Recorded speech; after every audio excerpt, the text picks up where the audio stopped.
We start this afternoon at 4 o'clock with an officer accused of leaving a woman in a police car that was hit by a freight train. She was defending herself in court today, claiming she had no idea that they were at a train crossing.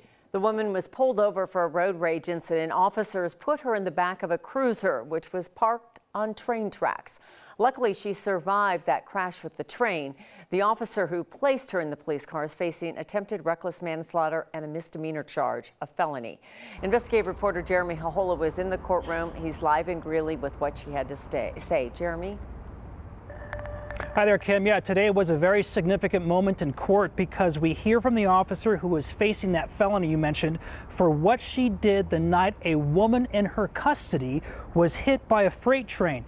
The officer here claims, this is her words here, claims she, quote, never perceived the train tracks that night. That's despite signs of train tracks and the tracks below her feet. Now, we've seen the body camera footage. The footage shows officers doing a felony stop on a road rage suspect who had a gun in her truck. In that footage, you will see a police car parked on train tracks. This is crucial evidence in this case. Fort Lupton officer Jordan Steinke placed the woman in a police car parked on the train tracks before it was hit by a freight train. That woman, Yoreni Rios, survived. Officer Jordan Steinke says she did not perceive the train tracks during the police stop because she was focused on a potential threat from the suspect's car.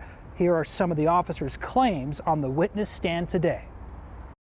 In hindsight, why do you think you did not notice the train tracks? There's a few reasons. It was incredibly dark.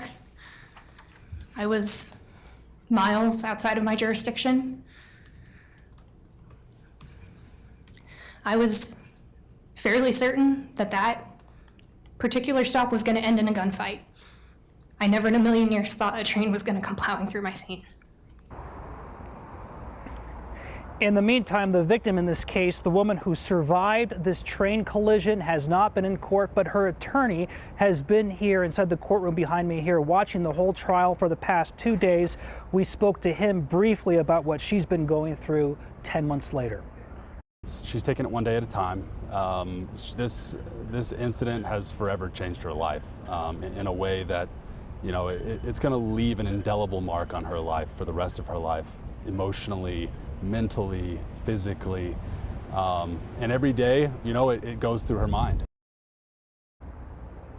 Yoreni Rios suffered with numerous broken bones, including a traumatic brain injury. As for this trial, Officer Jordan Steinke is again facing a felony charge here. This trial will continue on Thursday morning at 9 o'clock, and we expect to be monitoring that. So we'll see what happens. Kim, back to you. Well, it's certainly her story that the jury needs to hear, and this arrest and, you know, Yoreni Rios was in the back of a car in handcuffs at the time, but there are several officers involved, so a lot to weigh, but it seems like this trial is going along fairly quickly. Yeah, they've talked to a lot of witnesses, and they've heard from police tactical experts who say sometimes when officers are doing a felony stop, sometimes they are so focused on something that they miss something else right next to them. So we'll see what the judge decides in this case in the next few days. That's right. It's a judge. Thank you for pointing that out. Thank you. Thank you, Jeremy.